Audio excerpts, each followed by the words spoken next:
So I got into agriculture a little bit unusual compared to a lot of folks. I grew up actually in a city, and after graduating from college in Ohio at Oberlin College, I went into the Peace Corps and got involved in international ag.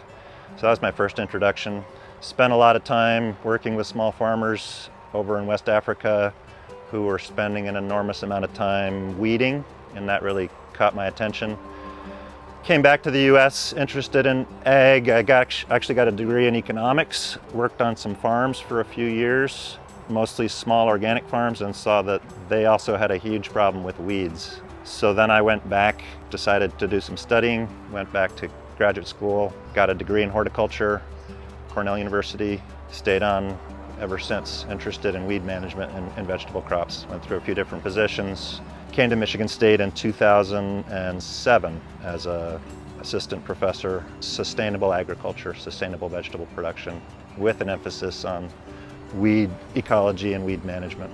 So at MSU, I've got a few different hats. My position is 50% research, so I do a fair amount of research, and then I teach the vegetable production course. So in the spring, I'm working with undergrads to teach them about practical aspects of growing vegetables. And then I have a 35% outreach extension appointment. So working closely with our team of vegetable extension educators, industry, farmers, getting out and about around the state, working on various projects, hosting field days. Dan is just an incredible researcher, and I think there's a couple reasons for that, not the least of which is just his personality.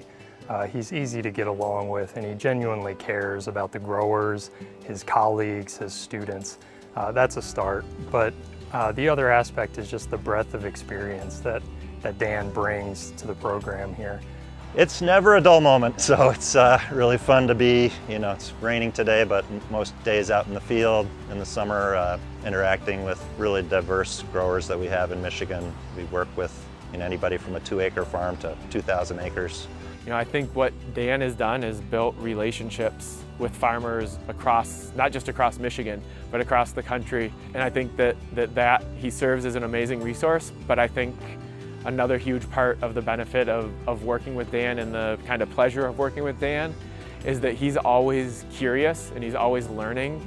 And so he'll come out to a farm, and even just last week I was talking to him and he's like, what tools are you using? How are you using them? He's very much not a like, this is what you should be doing and this is how you should be doing it. If you ask the right questions, he'll tell you that. But he also, I think, learns as much from farmers and then shares that out with other farmers as he does share with farmers. And I think that's a pretty unique, kind of humble / stash your ego away, I don't know everything kind of move to be able to say, these farmers are out here doing it all the time. I have as much to learn from them as I can teach them.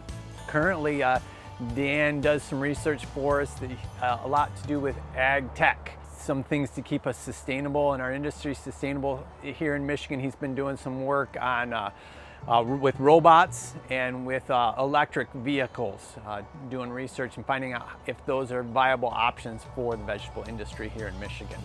I'd like to thank Dan Brainard for the many years of service he put in being the head coordinator for all the vegetable sessions at the Great Lakes Expo. Dan was the person who helped coordinate all the other MSU Extension people who put together the sessions there, and he was the person that worked with myself and Ben Smith for the Hort Society, making sure all of our education sessions were ready to go each year. And Dan did that for many years, and we wanted to just say thank you very much for making that successful for us.